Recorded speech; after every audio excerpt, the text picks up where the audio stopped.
Okay, everybody, welcome to the latest episode of All Too Real 2. My name is Michael E. Cullen II. And my name is Matthew Earhart Haas. Yeah. Okay, anyways, today on our lovely show, we are covering episodes 1 and 2 of season 6 of DC's Legends of Tomorrow from, the television show on the CW. We had so much fun covering the Marvel shows over on Disney Plus that we decided we needed to give some equal time to one of the shows on the CW. Got to give DC some love. Yes. What? This is how we talk. Is it now? Yes. God, it's so hard to do that. I know. Can't believe those guys, they made a living doing that. Talk like this every day. Yes. Today we had a hurricane storm that caused 300 deaths, 400 injuries, and multiple enclosures collapsed. But right now, we have a commercial for Six Flags, who are recently starting a new theme park. Today, there was a stabbing, fatal. Like, wait, what? Like, you're just telling completely different news stories here. Like, I just wonder often if they are like that in real life. Like, it's like, honey, would you pass the salt? Dana Carvey actually had a bit like that when he was younger, where it was like the guy ordering dinner for his wife, and he's like, you'd have the steak medium rare and a baked potato with a side of green beans. That's from that documentary, Too Funny to Fail, with the Dana Carvey Show documentary. Really great documentary. I actually want to buy you can actually buy the DVDs. I didn't realize that, but you can. The whole first, only season that they had. Yeah, you can just, unless it's a scam, I saw it on Amazon and you could buy it, so. Nice. Yeah. So, anyways, Matthew. Mm-hmm. First episode that we're going to cover here, because we're covering 2 episodes here today. Gonna try to get through these both. Episode 1 of season 6, directed by Kevin Mock, written by James Egan and Matt Brunner, which aired on May 2nd, 2021, was called Ground Control to Sarah Lance. So, what were your initial thoughts on this episode? I mean, it's Legends, right? So, pretty much love it just based on principle. But, I was kind of, I wasn't sure with the whole alien route because I thought that's kind of been done to death, hasn't it? Aliens, but yeah. But no, it was pretty. They did a unique way of kind of touching on that subject, which has been done to death for the most part. And you got I don't know, man. I just overall funny. Had a good sort of mystery angle to it because Sarah's lost and they're trying to find her and she's trying to be found. Typical humor. Because it's funny if you watch season 1 of Legends first. This show has evolved way beyond its original preface. It would be like if Arrow started the way it started, and then by season 6. It's like a complete parody of itself, but yeah, it's like they're totally it's totally a comedy. I mean, it's great. I love it. It's what's needed in this space of comic book television shows. Yeah. You need some humor here, and something that doesn't take itself too seriously. So basically, in this episode, it starts out in London of 1977, which was a great year, by the way. Yeah. 1977. Great year. Mm-hmm. Why is that, Mike? Just curious. I was born that year. Oh, okay. Yeah. And like Star Wars came out and other things too. But anyway, Star Wars came out that year. Yeah. Which makes you wonder if that's why they chose that year, because of the alien. They chose it because you were born in that year. George Lucas, it was like, Mike's due any month now. We need to put this out there. Like, yep. Mm-hmm.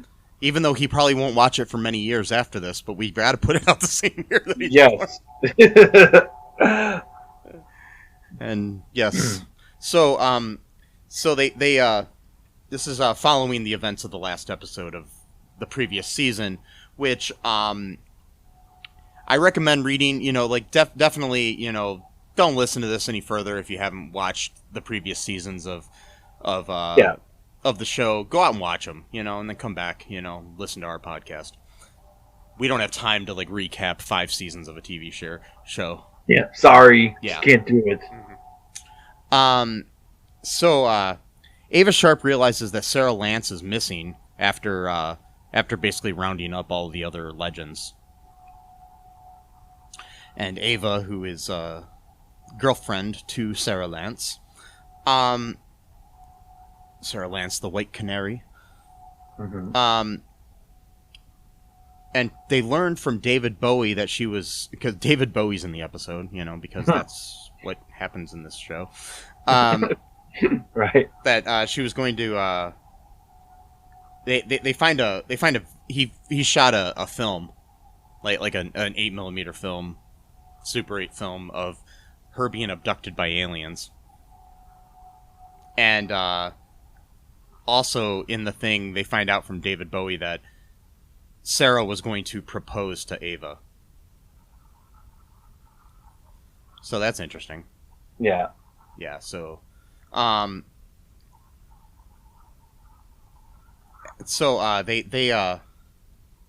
try to figure out what's going on. Ava gives out assignments to all of the crew members.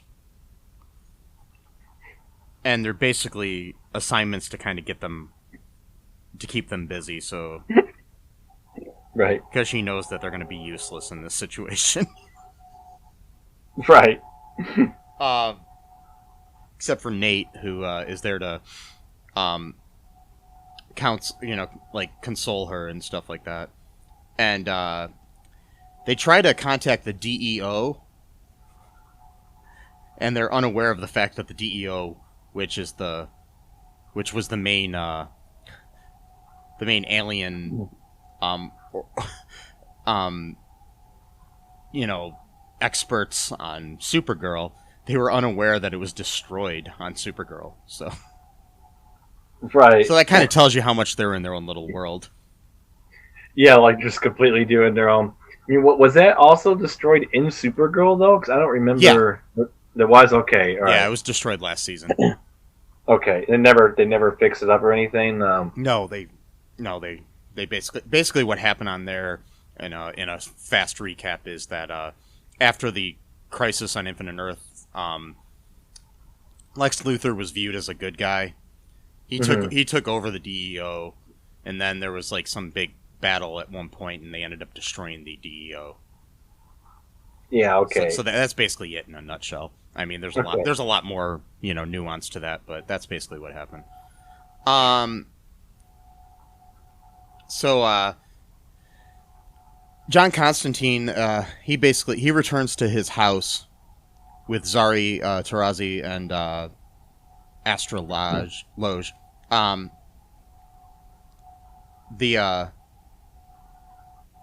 And he tries magic to try to find Sarah, and he's getting frustrated because he's not able to do it using magic. But while they're at the house, he finds a human chrysalis in Gary's bedroom, and then glasses that can transform its wearer into Gary. Yeah. Yeah, because he was looking for a magic book about Aleister Crowley, and it was gone. So he thought Gary stole it, and that's when they find this nasty chrysalis. Yeah. Yeah. I wonder why that is. Why would that be hanging above Gary's bedroom or bed, and Gary's not there? Well, so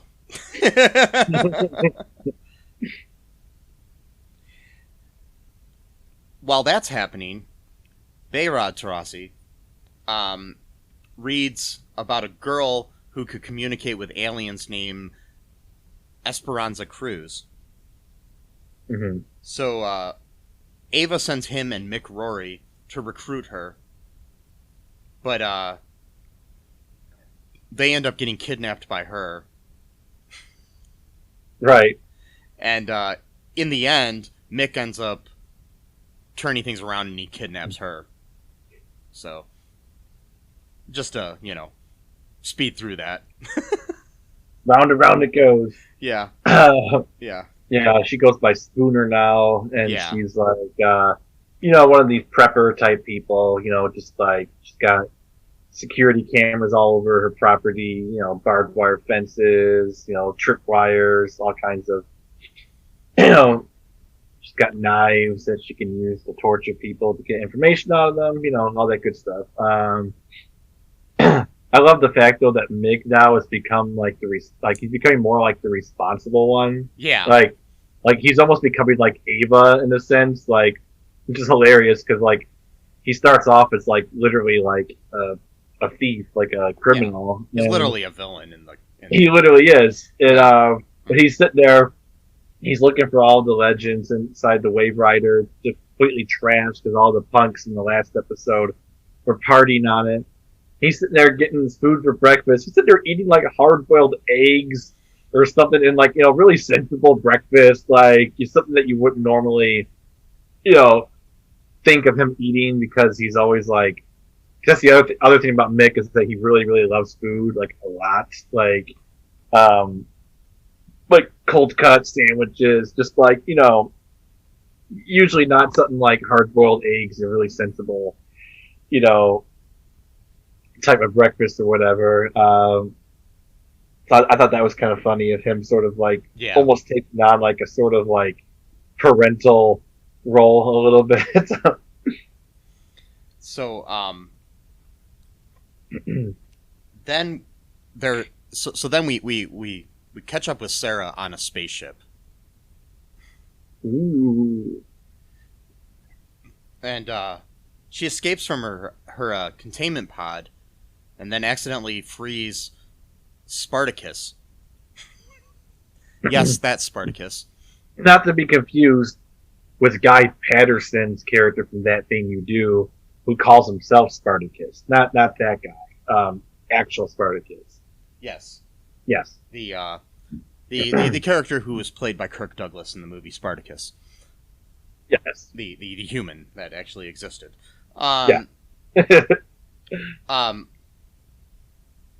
Basically, what ends up happening is there's the head of the main alien on the ship ends up attacking them, and Sarah basically, there's a whole men versus women dynamic between her and Spartacus during this scene, where she's basically trying to prove that she's a good warrior, but he's convinced that he's a leader, and what do you say? Something about he was just letting the alien tire itself out, but would have. Oh yeah, also too, there's a little dig at Marvel on this too, because he's like, I would have avenged your death. And he's like, being an Avenger is stupid or dumb or something like that. Yeah, which is great. It's hilarious. Basically saying that avenging something is basically after it happens. Right, we're preventers. Yeah, we're the preventers. What's funny because that's what Tony Stark said in Endgame. It's like, yeah, aren't we the Avengers, not the Prevengers? So it's like, yeah, she's just taking Tony's line there, Yeah. And proving that it's probably not good to be, because that's the thing, it's like if you can prevent something from happening, it's probably better than. Exactly. and to go off on a little sidetrack here, like maybe that's why we should look into better ways of protecting society than just having cops. Anyway, no, why would you do that? No, come on. Maybe care about people before they commit crimes. Nah, I'm just saying. Nah, care about society before it creates a whole situation where people have to commit crimes. Well, no, it's easy. You just become a Bitcoin billionaire, and you buy like a huge house mansion, like on a huge mountain area. And then you're protected from all of society. You just live up there on your own. No one touches you. I mean, of course, everyone has to do that, which then would make it impossible. And you call the place Prevenger Mansion. Yeah, Prevenger Mansion. Yes. Yeah. Yep. But anyways, back to the story here. So basically, eventually, Spartacus ends up getting eaten by the main alien on the ship. Who's the boss of the ship, who we later learn is named Kayla. Like aliens are named. Yeah, Yeah. Yep. I have a friend named Kayla. I don't think she's an alien, but I'm not sure. It's doubtful. Yeah. Yeah. So Sarah ends up attacking one of the alien captors and discovers that it is actually Gary. What? Yeah. Gary? Yeah. Who we find out, which I don't know if this really holds up, continuity-wise with Gary's character, but we're going to just go with it. He was initially sent to Earth to acquire the most quintessential humans. For, whatever reason. Yeah. And the one that he chose was Sarah. And basically, Spartacus and all the rest of them that he captured were just there for food for Kayla. Right, so Spartacus was just meat. Was, which is quite sad, actually. And there were some aliens on there, other aliens on there, too, that were trapped or whatever. So I guess different timelines, though, that he was collecting... because Spartacus is from obviously a different time period than Wait, you Sarah mean Spartacus isn't still alive? I don't think so. I I'm joking. Doubtful. I mean, Guy Pearson's character might be still alive, but I'm not sure, but he might be. Because I'm guessing probably some battle royale type of thing, probably like a arena type of bullshit, which. Again, it's been done to death, so hopefully they're not going to do that too much, because, I'll still watch it no matter what. It's Legends. I'll fucking watch it. If Legends had an episode where it was literally just Gary watching paint dry, I'd watch it with commercials. So, hopefully they don't do that, though. And all the commercials need to be for, Sherwin-Williams or something. Yeah, something like that, exactly.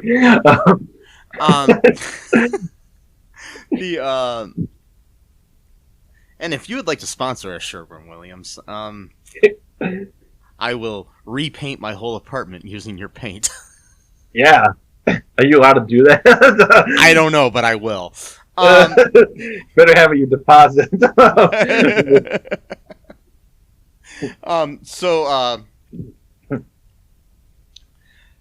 Then we have we find out that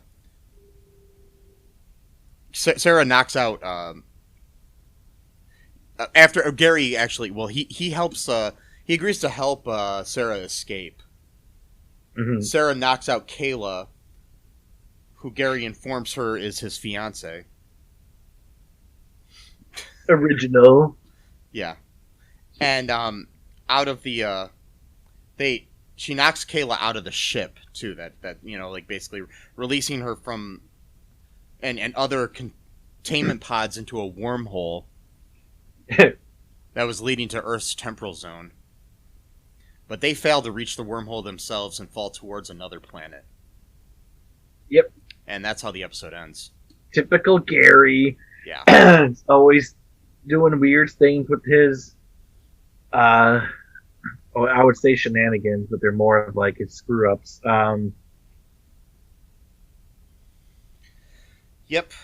So yeah, about the continuity thing, I agree with you because I was watching the video earlier, and they said that I'm pretty sure we've seen Gary without his glasses on before. He still contained his human form, and then they showed a clip or a picture where they were all dressed up like the people, like Sarah was dressed up as Supergirl, Nate was Oliver, and then Gary was the Flash, and at first, I don't know what it was for, some episode that they were doing that, and he didn't have his glasses on, and then again, it was a pre-crisis, but then again, though, everything that they did, though, was pre-crisis, so why would that be the one thing that changed? You know what I mean? Yeah, I guess it's one of those things that you just don't think about too much, and it'll be better. I think it was just a mistake that they did. They didn't think about it, and they're like, oh, well, we're running with it now. Like, what are you gonna do about it, right? It's Legends. Can't complain. This is a show about pretty much anything they wanted to be about each season. Yeah. You got Bebo, a talking toy that somehow becomes a huge giant puggy bear that kills a time demon. Sure, go with it.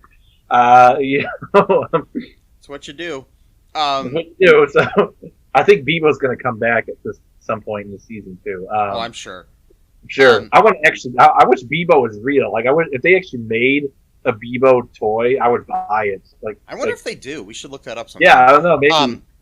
So, do you want me to read some trivia here from this episode, Matt? Yeah, sure. Okay. In the trivia here, we've got Sarah Lance says to Spartacus that this is what you've talked about already, that it's stupid to be an Avenger and that she'd rather be a Preventer, which is an obvious jab at the Marvel Universe. Right. The following events, which occurred in earlier episodes within the shared multiverse, are mentioned. Alex Danvers and Sarah having a one-night stand in Crisis on Earth X, Part 1. Mm-hmm. Rama Khan having destroyed the headquarters of the DEO. So those things were both mentioned. Okay. Gideon shows an unusual giddiness at the idea of dissecting Spooner's brain. Likely a side effect of her repurposing by Lachias to give orders through the Fate Watch in the last season. Wow. Ava's clipboard, when she was going through her task list, reads Scenario 601, Missing Legend. The number refers to the episode, Season 6, Episode 1. Yeah. Until Sarah is released, until Sarah released the aliens into the temporal zone, things haven't been screwed up by the legends yet, akin to Season 1's ending. In real life, Spartacus was Thracian gladiator who led an army of slaves against the Roman Republic in the Third Servile War. Gary mentions that Sarah is the quintessential human.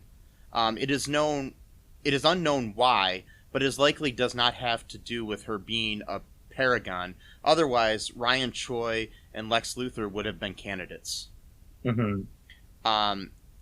Ava Steps' checklist on her clipboard include distribute binders, have John Constantine use magic, let any romances run their course. What is Astro's deal? Even bad leads might prove fruitful. Let Rory drink until he cooperates. The episode title is a reference to David Bowie's song Space Oddity. Obviously. Yeah. The true form of Marcosis is shown as one of the pictures in Gary's bedroom.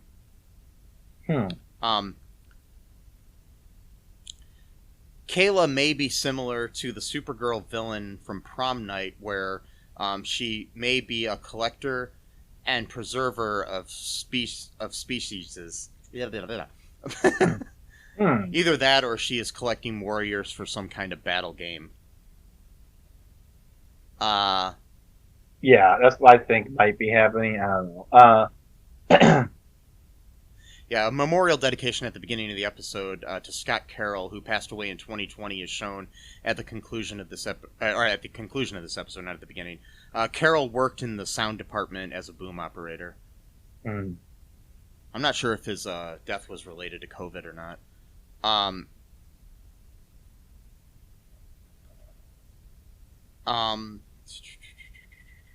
Gary likely ensured Kayla kidnapped Spartacus after he served his place in time.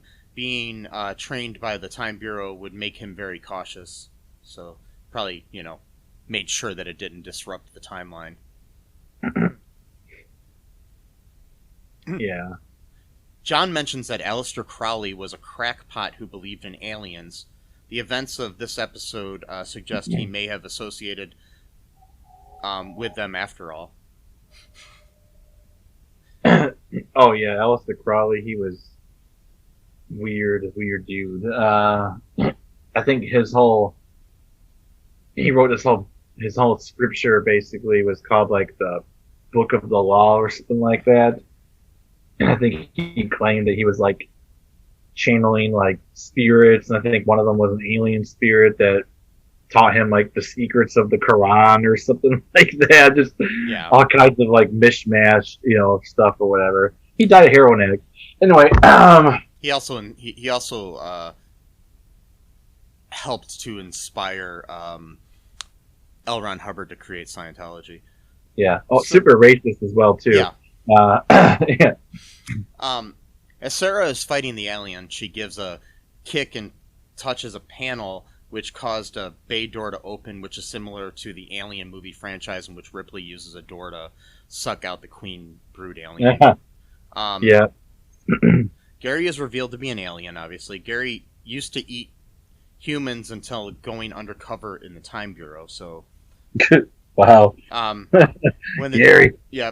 When the team discusses what they know about aliens, Bayrod just says that they're green. Later in the episode, Gary Green turns out to have been an alien all along. Yeah, it was Gary all along. Wow.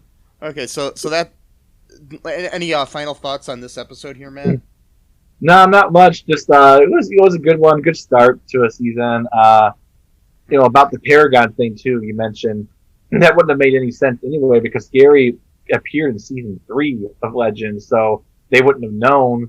I mean, unless they went into the future and known that the events of Crisis already happened, but then wouldn't that then mean that they could have stopped the events of Crisis happening in the first place? Yeah. But when you're dealing with time travel, it all gets funky anyways, so... It does. It's kind of like, wait a minute, couldn't we just kill the Anti-Monitor in like 8,000 years ago or something? Exactly. I don't know, you want to take a break here, Matt, and then we'll come back and talk about episode 2? Yeah. Okay, we'll be right back, folks, after this message.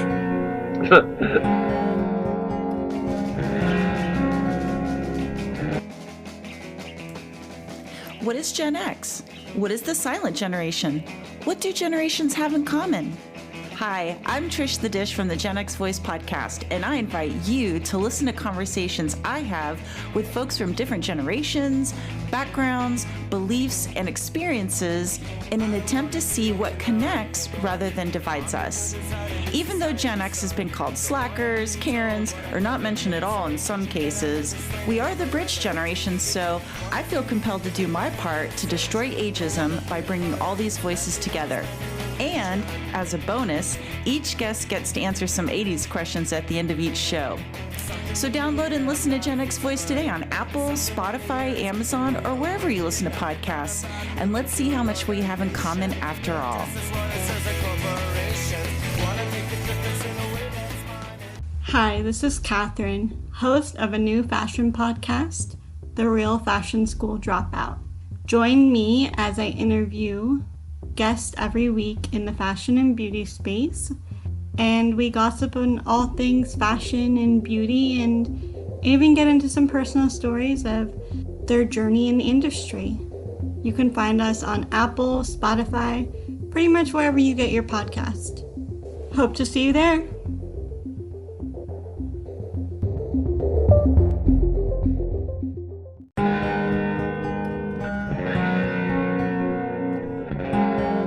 And we are back.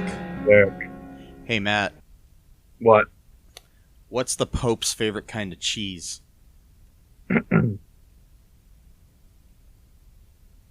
Swiss cheese. Yes, do you know why?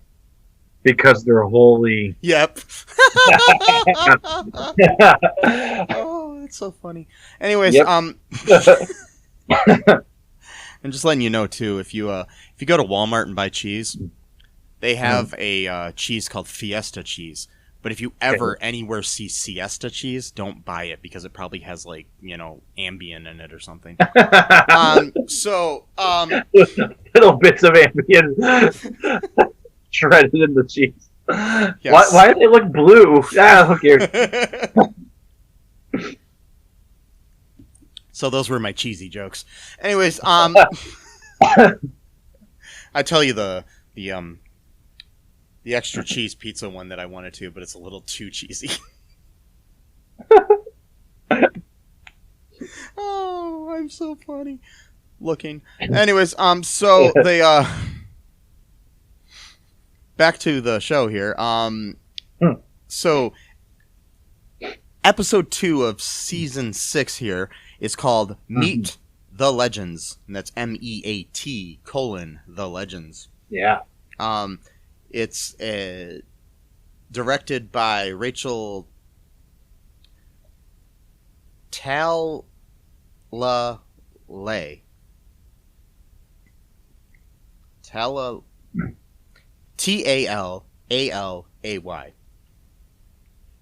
Talali, maybe? Yeah. I've never seen that last name before. It might be Talali, I'm not sure. Yeah, Talale, maybe? Okay. Written by Matthew Mala and Morgan Faust.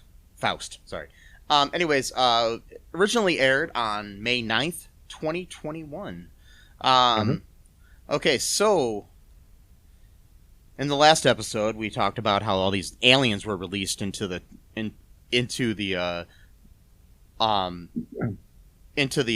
Earth's temporal zone. So that basically, ends up making it so aliens are appearing throughout history. Yeah. So in this episode, the Legends tracked an alien to San Bernardino, California in 1955. Interesting. Yes. San Bernardino, 1955. Yes.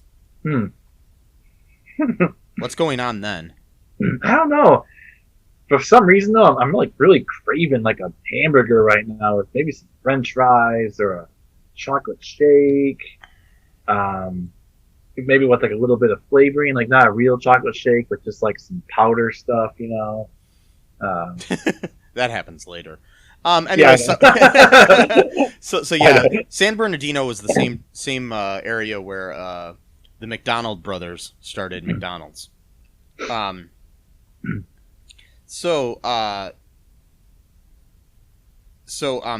Before the death of this entire town, they have to go there to this place called Big Bang Burger, a popular burger joint run by Bert Beeman. Yeah, they go back there, and during the episode, Behrad is all excited because he used to work at a burger joint. With like the Burger Whisperer. Yeah, he thinks he's the Burger Whisperer. Yes. So during this time where they go to this joint, we find out that there's like an alien that's basically going to kill the whole town, but they got to try to find this alien, and they're using using Spooner to try to find the alien because she can basically find aliens. Yeah, that's her thing. That's her thing. Yeah. Mick, while this is going on, Mick learns from a police car radio about attacks at places with lots of meat. So, obviously, a burger joint has lots of meat. And there are cops coming to get me or something right now. I was going to say, wait a minute, is that the alien? I just heard some cops outside. So, if you hear those folks, I'm okay. I have not been arrested. No. And if I have... Why would you? If I have... The best way to help is to go to our TeePublic or our Patreon and give us some money so we can post bail. Yeah. Preferably like, I don't know, 5,000 maybe. Yeah, something like that. Matt might have to go and bail me out. So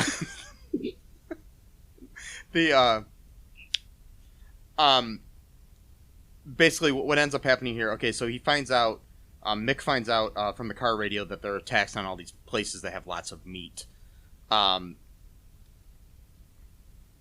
Nate, Zari, and Bayrod get jobs at the Big Bang Burger. I don't even like saying the words Big Bang. Okay, anyway, so yeah. No Sheldon reason. Anyways, so the no reason in Sheldon. And they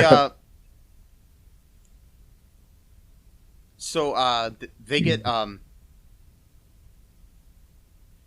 Zari while they're there keeps asking Bayrod if she can use the air totem that basically creates, the powers of the Tarazi siblings. But Bayrod, keeps claiming that the totem chose him, which it did. Mm-hmm. While this is going on, Sarah and Gary land on the home planet of a space lord. They chase a dog, and while there they find Amelia Earhart, who woke up there after disappearing. Yeah, so that's what happened to her. Maybe. Yeah. Yeah, maybe. Yeah. Gary recognizes her based on he has a deck of strong women playing cards. Yeah. Like everybody does, right? Everyone does. You've got one of those, right? Somewhere around here. And yeah. They're next to my alien deck of cards too, I think I lost those too, so. I also have a weak men. I got a weak men playing card of playing deck of cards. So this is Adolf Hitler, total weakling. I've got Tucker Carlson. Yeah. Just a picture of Sloppy Joe on that. Yeah. Rush Limbaugh. Yeah, Rush Limbaugh. Yeah. Just a picture of a cigar and a casket. Whoa, sorry. Stalin and Dr. Phil. Anyway, so we got and any of the people that have been subjects of episodes of Behind the Bastards, another good podcast you should check out. Anyway, so the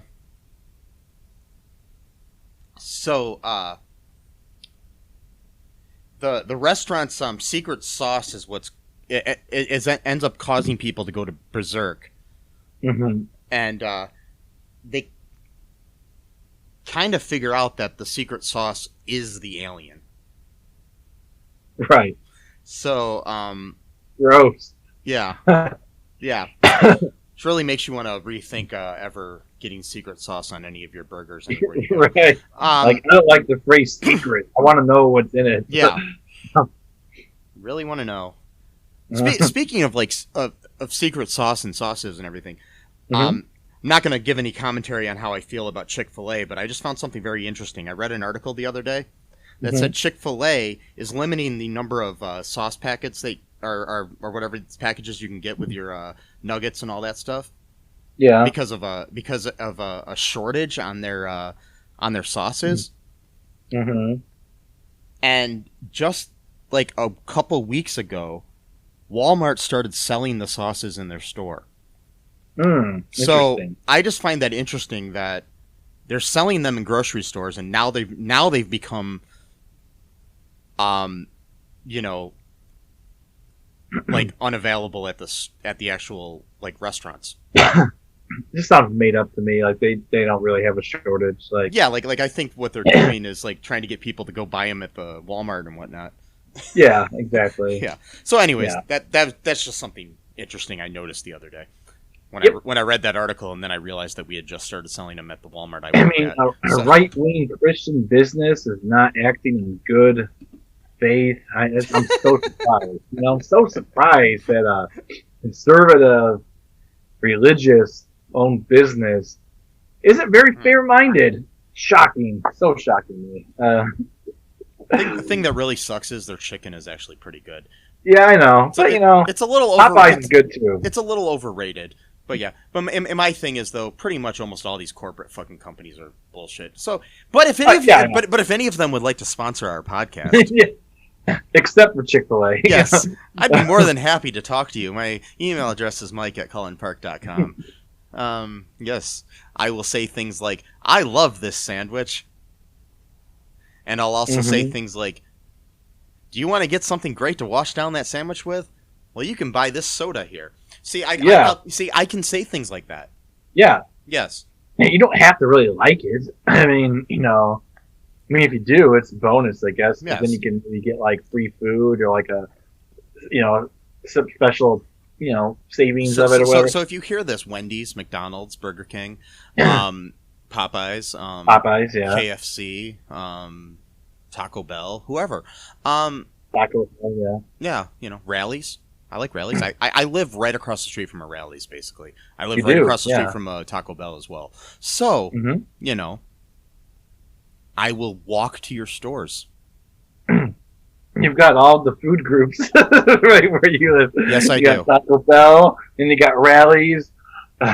Yep, I can get, you can get all the food groups at any of those restaurants, especially Rallies. You could get, your milk with your milkshake.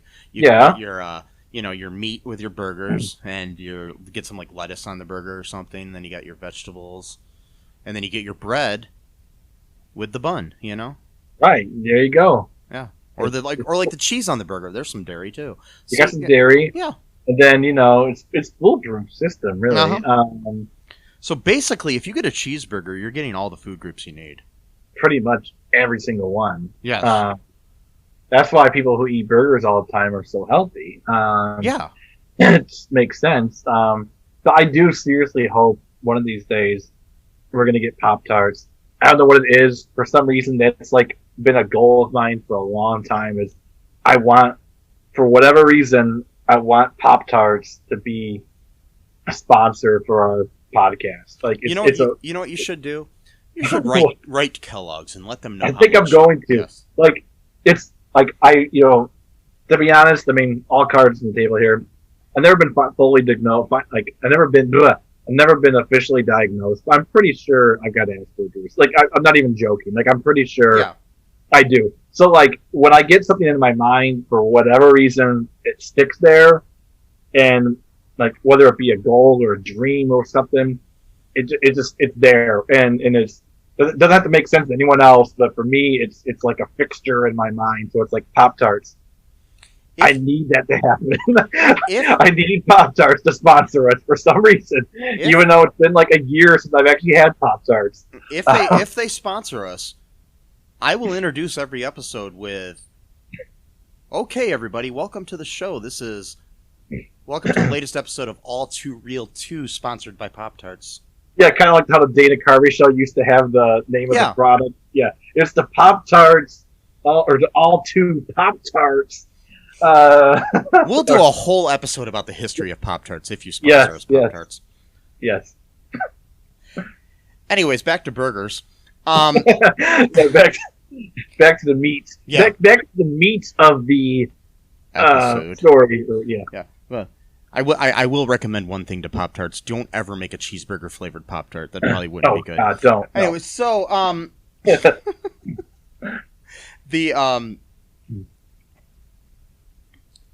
like I said, the restaurant's secret sauce is causing people to go to berserk, and we find out that it's a secret recipe of Bert's wife, Rhonda, who wanted her family to outdo those two brothers, aka the McDonald brothers. Yeah, those big people are. Yeah. Spooner tries to convince Ava to let things go and that Sarah is just gone, and pursuing the aliens will only lead to more loss. While questioning Rhonda about the sauce, Ava finds a cocoon in her attic and learns that the sauce is this pus dripping from the cocoon. Ugh. Which that cocoon ends up hatching this moth-like alien that eats Rhonda. Yeah, gross. And then later Bert. That was Bert's fault, though, being stupid. Yeah. He's sitting there trying to take it on with the fly swatter. I'm like, really, dude? You don't see how big that thing is? It's what you do, though. Yeah, I guess it's what you do. It is a big moth. I mean... Yeah. So, because we learned basically that it started dripping and it dripped on some of Rhonda's food that she was feeding Bert one day, and he thought it was great and said that he needed to add it to his burgers to, basically that's how the Big Bang Burger became popular. Right. It was only a week-long thing, too. Like, that's how long that was going on. Like, can you imagine your business only be popping for, like, a week? Like, but... It happens. Shit moves fast in the business world. That's why they're so stressed out. No, seriously, it's probably why they're so stressed out. Because to any normal person, a week, that's just a week. But to them, they're looking at the bottom line like 80 times a day, 100 times every single day, just staring at the numbers, like, stuff like that. So they're like, oh damn, I'm doing great. I got the secret sauce that everyone can't get enough of. I got a huge batch of it that my wife just keeps making for no particular reason. And I'm not going to ask questions, though, because I'm making lots of money. I'm making that bake. If anyone says that anymore, I'm not sure if they say that anymore.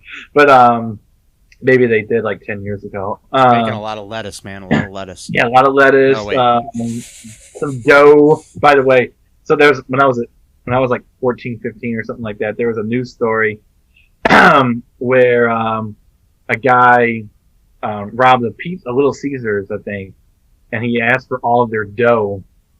They didn't know if he meant money or the pizza dough. So they asked him, and I still know how the story ended. I didn't read the whole article. But so I'm going to leave you guys in suspense for that one. My sister was once robbed at gunpoint at a Little Caesars. Oh, Jesus. And I'm not even joking. That actually That's happened. She used to terrible. work at a Little Caesars, and it ended up being they were stupid. They put like nylons on their head to hide their face or whatever, like you do. But but they were former employees. They knew way too much, and my sister recognized their voices. Oh God. Yeah, I want you to go to that corner. Yeah. Right there. The place where the tiles chipped a little bit. Yeah. Why do you know so much tile? I just intuition. It was stupid. Wow. But anyways, Yeah, sorry. that's okay. Back to the burgers. Yeah, burgers. Yeah. Back to the burgers. So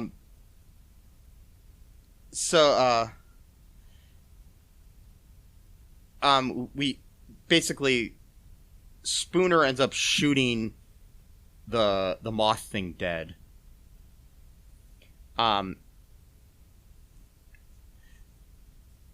Basically,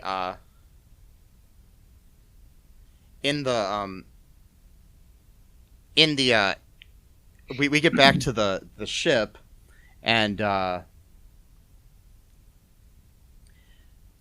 the Tarazis are fighting over the air totem. Mm-hmm. And then we cut to inside the totem, and the original Zari's in there. Zari Tomaz. And she splits the totem into two, so both Behrad and Zari can use them. Yeah. So, yeah. And then we find out on a news story that Sandy Sledge had taken, who was a waitress at the Big Bang Burger. She turns it into the very first Big Belly Burger. Ah, Big Belly. Which is a running not Marvel, I mean running DC restaurant. So yeah, particularly in the flat. And then we find out we go back to that planet, and Amelia Earhart begins repeating sentences over and over again, like she's a broken record sort of thing, and then she ends up attacking Sarah and Gary, and turns into like this alien thing. And then they escape, only to be surrounded by these odd lights. And then that's how the episode ends. That confused me about that, because she was saying you have to take me with you. So I wonder if that alien itself was like imprisoned there. That's what I'm thinking. To do that role, essentially, like lure the people in and whatever, Yeah, she probably turns into something that any of them would recognize, like no matter what planet you're from. Like, yeah. But too, what it reminded me of? The Golden Retriever reminded, like, I don't know if you remember this or not, but there was a movie called Watchers, or The Watchers. I think it was Stephen King wrote the books on it. Huh. And, did you ever watch it? You ever see that movie, The Watchers? No, I don't think so. Oh wait. Okay. The Watchers. It's basically about like these like monstrous creatures, but there's like a golden retriever dog in those stories who kind of like, I guess you can kind of sense them and like lead people to safety if they follow him, that is. And it just kind of reminded me of that almost, like the dog was like leading them to the hut away from like the elements or whatever, but then again at the same time lured them into the hut. So not pizza the hut, but because no one out pizzas the hut. So yes. The that's how you avoid the noise, by the way. You go inside the Pizza Hut and you have successfully avoided the noise. So hold on one second. Yeah, The Watchers was written by Dean Koontz. I just looked it up. So, yeah. That's why I said hold on a second there. Okay, so, yeah. Yeah, so that's cool. yeah. I'll have to look that up. Watch it, maybe. Yeah, it's pretty good. So, do you want to take another quick break here, Matt, and then we'll come back and we'll talk about some trivia of this episode? Yes. Okay, we'll be right back, folks. It's the ninja from the Ask the Angry Ninja Show saying, come listen to the show. We got the Ninja Wife to give you your movie reviews. We got the Conscript to give you the ninja news. And we got the Battle to talk about your sports. And as always, it is the Ask the Angry Ninja Show. So ask me a question. We'll give you the ninja knowledge you need for your ninja life. Search for us anywhere you get your podcast from. Just search for the Ask the Angry Ninja Show and enjoy the show. Okay, I hope you found your way back here, folks, and didn't get lost like Amelia Earhart. And, too soon? Too soon. Yeah, okay. Besides that, Mrs. Lincoln, how was the play? Anyways, so here's some trivia about this episode here, folks. The episode shares a similar title with the 5th season episode Meet the Legends, which is MEET. Right. The mentions of the brothers that run a rival hamburger restaurant to Big Bang Burger in San Bernardino is a reference to the McDonald's brothers, Richard and Maurice, who founded McDonald's. Mick understands police code, which isn't surprising due to his history with cops. My only issue with that is that police code is different in every city. But yeah. Maybe he's been a thief in multiple cities. That's what I'm wondering. But when Sarah and Gary crash land and see a dog outside their ship, Gary says he's been fooled by cute dogs before, referencing the time that he accidentally adopted a hellhound off-screen in the Great British Fake Off episode, and Legend subsequently had to deal with the ramifications of this action in Ship Broken. The whole alien sauce plot is similar to the film The Stuff, which in that there's like an ice cream type thing that has a similar aspect to the secret sauce here in this episode. Mm-hmm. Something the Legends lampshade. When Constantine made a spell in Norwegian, he said something in Norwegian that I'm not going to try to repronounce in Norwegian, which means intruder, let you know. Mm. Yeah. When Spooner shoots the alien and it fries on the sign, when it falls to the ground, part of the remaining sign says crispy bugs. Nate says that Doomsday is finally here. His character is Steel. In the comics, Steel was one of the Supermen that came together after Doomsday killed Kal-El.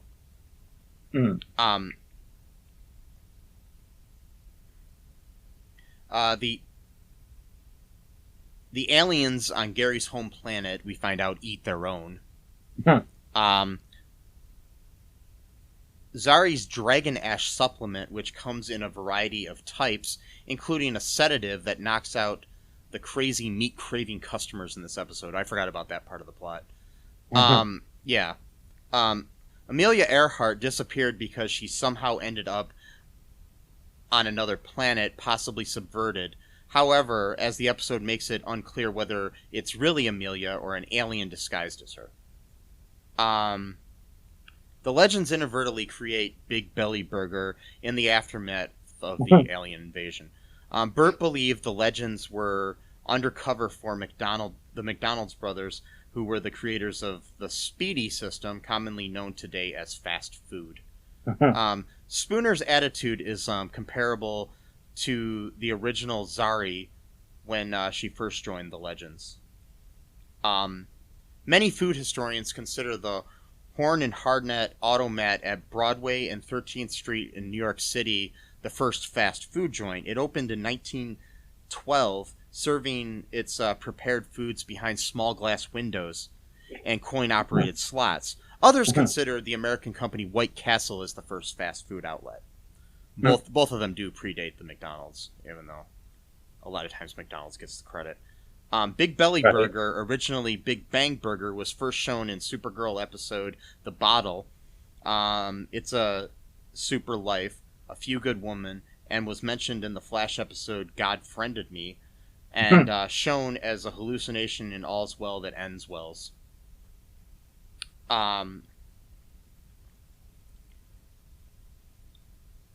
Behrad likes using juice cleanses like Zari. The sound that the alien makes is similar to Godzilla's roar. Behrad also referred to the alien as Mothra, which has collaborated with Godzilla before.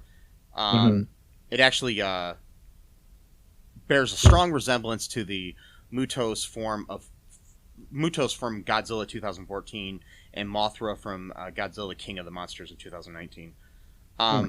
Zari 1.0 makes a brief appearance, creating a second air totem from the first one after growing tired of her successor and Behrad bickering over sharing it. At the end of the episode, the name of Big Bang Burger is changed to Big Belly Burger, which we've already mentioned is a huge successful burger chain in the DC universe. Basically, they're McDonald's. So, yeah. Any other thoughts on this episode, Matt? No, not really. Pretty much summed it up right there. You know, with all the cool trivia and stuff like that. Like I do like the fact that they pretty much created the Big Belly Burger. Yeah. But okay, so can you explain to me a little bit though about the alien?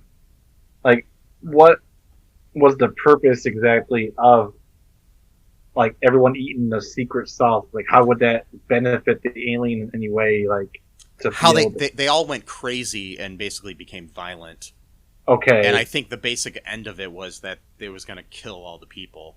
Oh, they would just kill each other. Okay. Yeah, and that Gotcha. and that, you know, and I think that the alien was like feeding on humans in the end. Okay, Probably. Yeah, gotcha. because obviously it ate Bert and Rhonda. So it wouldn't have to kill each individual person. It just have a whole body count. Yeah. Okay. Just All basically right. have a buffet right there for him. Right. Okay. Yeah. That's smart. He's clever.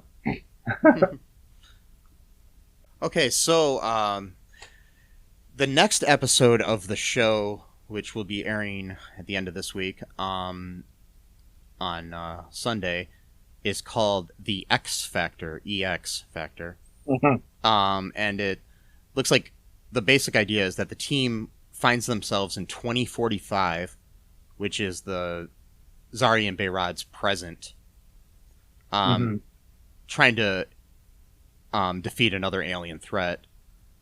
Of course, this is the legend, so obviously that means competing in a televised singing competition a la The Masked Singer, which I love, by the way. I love that show. Right. Yeah. And then running into Zari 2.0's almost fiance, DJ S'mores Money.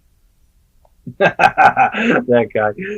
Yeah, so that'll be interesting to see. So, any thoughts on that, Matt? I'm really looking forward to that episode. I saw the trailer for it last week. Plus, too, I heard that The Rock is supposed to be president during that timeline.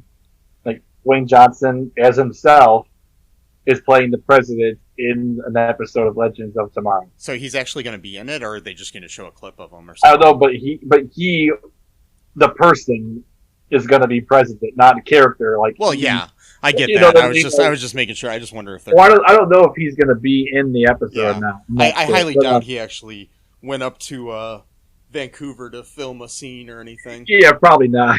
Yeah. So we'll have to see what that leads to, and if there's any Right. other cool references to like some of these reality competition shows or anything. I'd love it if like Ken Jeong showed up or something, but Yeah, that would be hilarious. if Yeah. he did. but I doubt that either with all the COVID shit, you Right. know. So we'll have to see. Any other thoughts here, Matt, before we wrap things up? No, just have a good day and be a legend in your own life, if Yes. you will. Be legendary, folks. Be legend. Be legend. Wait for it. Dairy. Dairy, Like cheese. cheese, and eat meat. And, like Earhart and Zari. I don't know. So, anyways, make sure you go to our to like Apple Podcast and give us a 5-star review. Check out all2real2.com.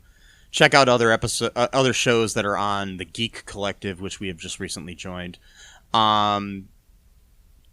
Give them a like too on Facebook. Just do all the stuff that you do for podcasts, like share us. Mm-hmm. Check out our Patreon. Mm-hmm. Check out our TeePublic. You can get some cool shirts, Yes. and some cool other merchandise. Merchandise. I'm just repeating what you're saying. Yes. And do it. Matt is an awesome person. I'm okay. Oh, okay. I thought you were going to repeat that. Anyways, so Okay, I was trying to I'm help awesome. your self-esteem here, Matt. I'm just trying to. I am an awesome. Repeat it. I am an awesome person. Okay. I am an awesome person. If I become a millionaire, I'll give Mike all my money. If I become a millionaire, I give Mike some of my money. Oh, okay. That works. That Some of works. them. Okay. So, anyways, hopefully you all enjoyed this episode. Tell your friends. Wear a mask. Get vaccinated. Wear a condom. Yeah, wear a condom. Watch out for that secret sauce. Sorry. That sounded really bad right after the condom thing. I know, folks. And that was not planned. But bye-bye. Thanks for listening to All Too Real 2 podcast, a Cullen Park production. Produced and edited by Michael E. Cullen II. Music by Matthew Hawes. Subscribe and share the show. Visit us at cullenpark.com.